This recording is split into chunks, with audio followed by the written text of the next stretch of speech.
Bonne année, bonne année! Et maintenant, le premier numéro de À lèvres résiste de cette nouvelle année avec Gilles Clément.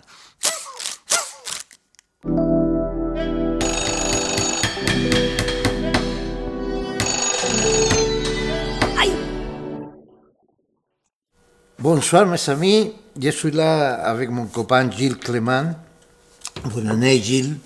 J'ai un cadeau pour Gilles, c'est un ami que te connaît beaucoup et que toi tu le connais aussi, qui s'appelle Jean-Paul Delage. Ah, Deléage, oui, oui. C'est un cadeau pour toi. Merci. Je vais te poser une question. Je voudrais d'abord que tu expliques qu'est-ce que tu as fait, qu'est-ce que tu fais. Moi, j'ai une polyactivité. J'ai commencé par faire des jardins, je continue, j'en fais encore, plutôt des espaces publics, donc je suis paysagiste, mais plutôt jardinier, voilà. J'écris, donc j'ai aussi une fonction pas d'écrivain au sens total, mais quand même, ça joue. Je donne des conférences et je suis enseignant. C'est-à-dire, je suis intervenu dans des écoles et des lycées agricoles notamment. Et en ce moment, tu fais un truc qui te tient en particulier en ce domaine? Mais justement, c'est très intéressant parce que le projet, c'est sur les salines royales d'Arc-et-Senans. Donc on est sur une ancienne architecture de Claude-Nicolas Ledoux qui avait réalisé à l'époque pour la fabrication du sel à partir d'un saumoduc qui venait, donc c'est du sel de terre, hein. Cette monnaie, on va dire, puisque c'était quasiment de l'or, le sel, ça valait cher. Il avait fait une architecture étonnante, mais il n'en avait réalisé que la moitié, qui est un demi-cercle. Et là, en ce moment, on est en train, avec des anciens élèves, à moi d'ailleurs, des très bons paysagistes, de faire l'autre moitié. Et dans ce lieu, qui est aujourd'hui un centre culturel de rencontre, il y a déjà des espaces sur la partie ancienne, des espaces réservés à des sortes de manifestations artistiques par le jardin. Donc ce sont des choses plus ou moins éphémères qui vont se transformer en choses pérennes, mais avec une gestion écologique, évolutive. Et tout le nouveau cercle est dédié aux jeunes et ce que j'appelle les oursons métis, je peux expliquer pourquoi. Et avec des jardins, on leur dit, voilà, vous faites ce que vous imaginez que l'on pourrait faire aujourd'hui d'important pour répondre aux questions urgentes de notre époque, et notamment celle du changement climatique. Alors pourquoi je me suis adressé à eux en tant qu'ourson métis? C'est parce que ça, c'est extrait d'un travail de Baptiste Morisot, qui, lui, avait, à partir de son observation sur les ours, observé et conclu que, à cause du réchauffement climatique, les ours polaires et les grizzlies se sont rencontrés et ont pu faire des bébés. Bon. Les parents, eux, ont été traumatisés par ce changement, mais pas les enfants, puisqu'ils arrivent dans le contexte qui est le leur et c'est tout. Et ce sont les enfants qui apprennent à leurs parents comment il faut faire pour vivre. Donc voilà, on se trouve avec cet exemple-là de possibilité d'avoir des propositions, de méthodes, de jardin, de jardinage pour un futur, et en même temps nous expliquer à nous, qui faisons ça depuis un certain temps, les jardins, comment on doit agir aujourd'hui. Donc ça me plaît beaucoup comme projet. C'est comme les sources, ils apprennent à ses parents, la jeunesse nous doit apprendre à nous. Mais c'est très beau comme... très beau comme... Je ne sais pas si ça va marcher, mais j'espère que oui. Va marcher, c'est sûr. Gilles, il y a une phrase que moi je ne peux pas la... Je la tiens dans ma tête, mais je ne peux pas la dire. Faire paix avec ce qu'on a. Quelle est la phrase exactement? Il faut faire avec et pas contre. Avec ce qui est là et pas contre. Parce que, en particulier avec la nature, enfin, je mets des guillemets au mot nature parce que nous en faisons partie. Disons, on fait avec le vivant, avec ce qui existe, et on n'intervient pas immédiatement avec des armes, avec des produits qui tuent, avec des choses qui sont dévastatrices. Il faut au contraire essayer, puisque ces êtres vivants sont là, de maintenir leur présence, ils sont contents d'exister. Après, on fait une résolution esthétique comme on le veut. On arrange, on intervient, c'est-à-dire qu'on finit par en faire de quelque chose qui peut être un espace complètement sauvage, un espace un peu jardiné, mais où la diversité heureuse de vivre là continue d'exister. Or, aujourd'hui, se faire avec et pas contre a de plus en plus d'importance parce que la biodiversité est en péril, elle est très menacée, elle a déjà beaucoup disparu. On a intérêt à la prendre en compte. Il sert pour les humains aussi. Bien sûr, La diversité. c'est exactement la même chose pour les humains. On a une diversité qui est là, alors là, elle est culturelle, elle n'est pas spécifique, elle n'est pas biologique, mais elle est culturelle. Eh bien voilà, on fait avec cette diversité-là. Au contraire, d'ailleurs, elle enrichit tous les débats. Ce sont chaque fois des manières de vivre, de voir le monde différentes, mais elles sont complémentaires, ces manières de voir. Et elles enrichissent tous les débats et finalement la façon même que l'on a de vivre. Maintenant, je te vais inviter à voir une scène de théâtre qui parle de ce que nous sommes en train de parler. Avec plaisir.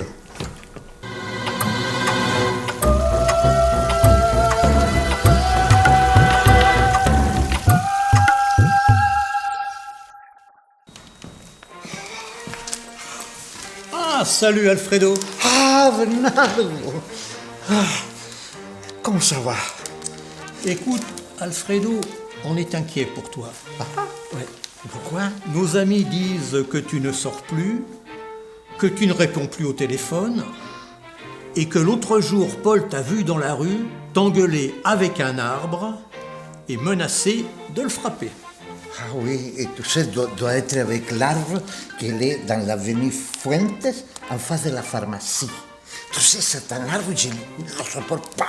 C'est un connard, c'est un irresponsable. Ouais, c'est cela. Mais tu sais le problème d'amour que j'ai eu avec Pénélope. Oui, bien sûr. Bon, et l'autre jour, comme j'étais un peu dépressif, j'ai passé à la pharmacie pour parler avec le pharmacien, il lui demandait conseil. Et l'arbre a écouté ma conversation. Cet arbre, c'est un crapaud. Qui est un crapaud? Quel est un crapaud? Écoute-moi, mais tu sais, dans mon pays, quand on parle on appelle crapaud, comme dans ton pays, on appelle collabo. C'est le collabo, pour nous, c'est un crapaud. C'est un crapaud. Ah, je comprends maintenant. Bon, mais alors, qu'est-ce qui s'est passé avec lui jeudi dernier? Ah putain, jeudi dernier, tu sais, j'ai sorti avec des amis et à boire un peu pour mon problème d'amour avec Pénélope. Ah. Figure-toi que je retourne à la maison pour la rue Fuente et je vois l'arbre. Je me dis, putain, je ne vais pas avoir de problème, voy a passer en train de regarder à l'autre côté. Et quand je suis en train de passer en face de l'arbre me dit, j'ai le bonjour pour toi de Pénélope. Qu'il se mêle, ce connard, de qui il se mêle? Mais de quoi il se mêle? Qui? L'arbre. Ah, l'arbre. Et tu parles avec les arbres? Oui, je parle avec les arbres, je parle avec les arbres. Tu parles avec les arbres et ils te répondent. Oui, mais quelquefois sont eux qui lancent la conversation. Mais tu sais, Bernard, comme moi je suis indien, je peux parler avec toutes les choses qu'il a.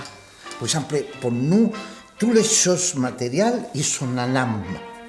Par exemple, il a l'âme de la pierre, l'âme de la rivière, l'âme del marteau. O sea, je peux parler avec toutes les choses qu'il a dans la naturaleza. Ah, tu parles avec les arbres et ils te répondent. Et quelquefois, sont eux qui lancent la conversation. Bon, Alfredo, il va falloir que j'y aille. Ah bon? Mais si tu as besoin d'aide, appelle-moi. Oui, j'ai besoin d'aide. Il faut que tu m'aides. Cette histoire d'amour, avec cette histoire d'amour, je vais devenir fou. Fou. Fou? Oui. Plus fou? Mais tu es déjà fou, Alfredo. Mais alors, Oscar, tu parles vraiment aux arbres? Non, mais ça c'est vrai. Ça c'est vrai. Je te jure que c'est vrai. De petit, comme je suis indien, on était éduqués de que toutes les choses, il avait un âme et un corps. Et alors j'avais le droit de parler avec les rivières, avec les arbres, et avec tout ça. Mais la civilisation pense qu'on est fou. Tu sais, en plus, j'ai des arbres qui sont des amis à moi, qui sont dans un endroit Quand j'arrive, je veux l'embrasser. Oui, oui. C'est un besoin que j'ai. Et est-ce que tu arrives pareil? Je ne peux pas dire exactement la même chose parce que je n'ai pas été élevé de cette façon-là, mais je le ressens comme ça. Et effectivement, je considère l'arbre ou l'animal comme un équivalent. C'est-à-dire que je me rapproche beaucoup plus des visions animistes que de toutes les autres visions dans le monde, mais c'est quelque chose qui est arrivé petit à petit. C'est pas comme ça que j'ai été élevé. Maintenant, on allait voir droit au théâtre. Très bien.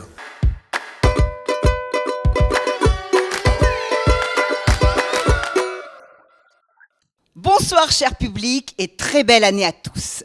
Bienvenue dans votre rubrique « Le droit au théâtre ». La phrase du jour. Victor Hugo a dit « Il y a deux manières de passionner les foules au théâtre, par le grand et par le vrai. Le grand prend les masses et le vrai saisit l'individu. » Cher public, nous allons recevoir aujourd'hui notre invitée. C'est Marielle Miranda, elle vient du Brésil, et ça fait maintenant 4 ou 5 ans qu'elle est au Théâtre Aleph. Bonsoir Marielle. Bonsoir Sylvie. Peux-tu te présenter s'il te plaît à notre public? Bonsoir à tous, je m'appelle Marielle Miranda, je viens du Brésil et je suis en France depuis 2014 dans le cadre de mes projets de doctorat. S'il te plaît Marielle, peux-tu nous raconter comment tu as commencé le théâtre? J'ai commencé à faire du théâtre quand j'avais 12 ans parce que j'étais quelqu'un de très timide et très inhibé et le théâtre c'était pour moi une forme de catharse, ça veut dire ça me permettait de plonger dans d'autres univers, de m'exprimer et de connaître plusieurs facettes de moi-même, donc c'était aussi une façon d'autoconnaissance. Et dis-moi Marielle, comment tu es arrivée en France et plus précisément au Théâtre Aleph? Je suis arrivée en France pour faire un doctorat sur François Rabelais. Et en 2016, une amie à moi m'a invitée pour venir voir une pièce au Théâtre Aleph qui m'a passionnée. Vraiment, j'ai beaucoup apprécié. Ensuite, je suis allée parler avec Oscar Castro qui m'a gentiment invitée pour participer de sa troupe.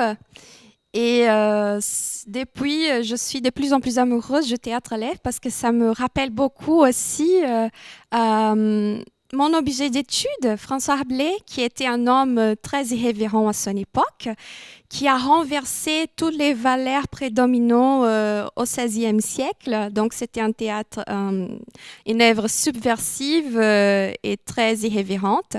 Et ça me rappelle beaucoup le Théâtre Aleph. Les pièces qu'on joue ici, parce que Oscar, il a ses côtés subversifs, ironiques, hardis. Donc, il joue avec les valeurs de l'époque, de cette époque actuelle, à travers son humour. Dans la dernière pièce, La magie de l'argent, il prend l'élément argent qui est très prisé par les humains, par tous les êtres humains, très valorisé, il les transforme en objet de risée. Ça veut dire qu'il prend l'argent, il montre les aspects négatifs et même absurdes de l'argent. Les gens, ils s'entretuent à cause de l'argent, les gens, ils deviennent fous à cause de ça. Et il montre tout ça à partir de l'humour et de l'irrévérence. Et le fait de voir les choses, voir la réalité à partir d'une autre perspective, ça veut dire l'humour, l'absurde, ça provoque chez le spectateur une ouverture d'esprit parce qu'il est invité à voir le monde d'une autre façon.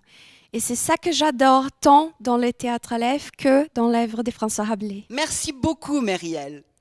Cher public, il est temps de nous quitter. Alors je vous dis au prochain épisode d'Aleph Résiste. À bientôt. Maintenant, on va passer à la rubrique confusionniste. Écoute-moi bien la phrase que van a dire. Hein?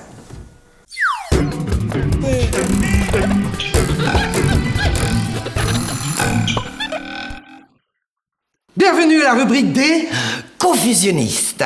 Aujourd'hui, Sorda, nous recevons notre jardinier préféré, Gilles Clément. Alors, nous devons trouver un mot qui symbolise le jardin. Ou plutôt, le respect de la diversité par le jardinier.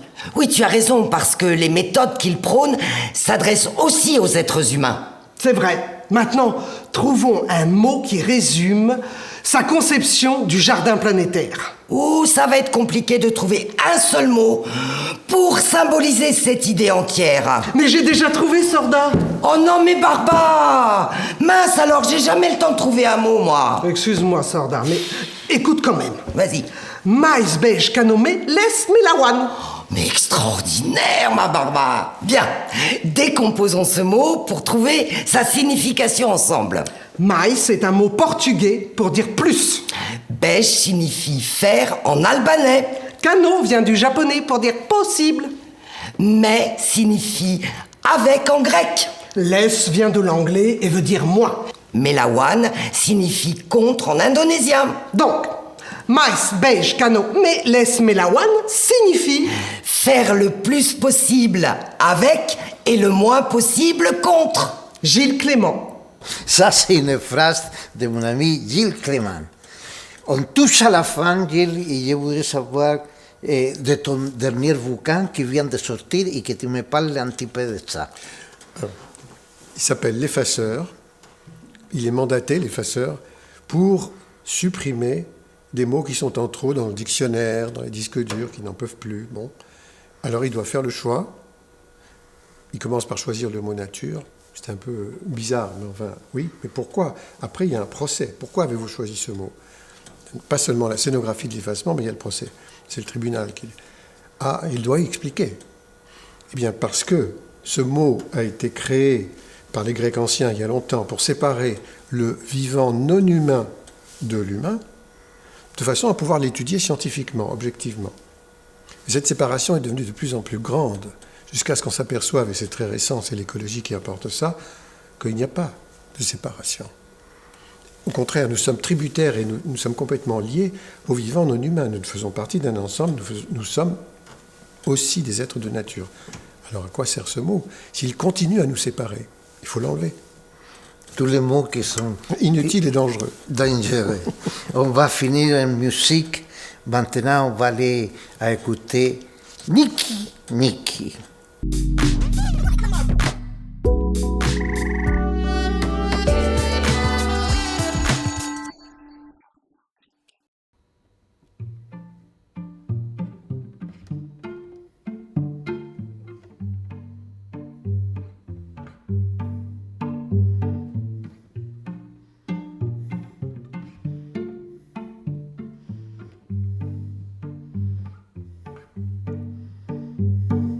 Walking on the walls into introspection,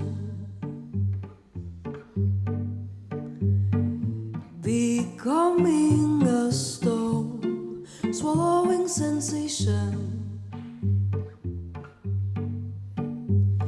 seeking for your eyes. We crawl behind your sides. Your absence digs up all the space, digs up all the space.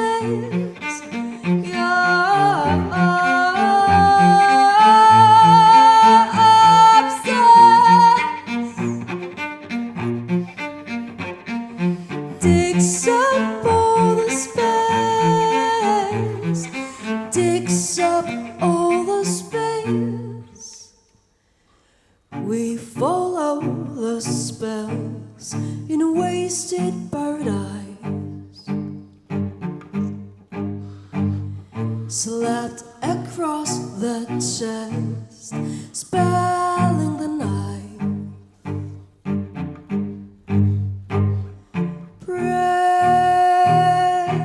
Breaking apart,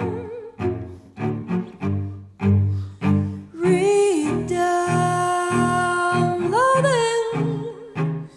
the nights.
Merci. Merci beaucoup, Natacha. Merci, mes amis. À la prochaine et bonne année.